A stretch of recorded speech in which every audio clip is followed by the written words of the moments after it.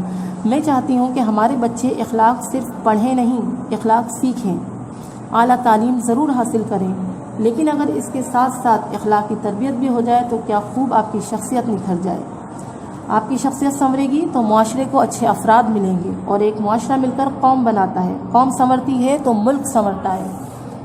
کتابوں سے دوستی کیجیے، کتابوں کا مطالعہ کیا کریں، یہ بڑی اچھی رہنمائی کرتی ہیں انسان کی زندگی کے کسی میدان میں، آپ کو گرنے نہیں دیتی، اور اگر گر جائیں تو دوبارہ اٹھنے کا حوصلہ اور ہمت بھی عطا کرتی ہیں، آگاہی دیتی ہیں، شعور دیتی ہیں۔ آج آپ اپنے موبائل میں ہر چیز سرچ کر سکتے ہیں، ساری دنیا آپ کی مٹھی میں ہے، لیکن کتاب پڑھنے کا اپنا ہی ایک الگ مزہ ہے۔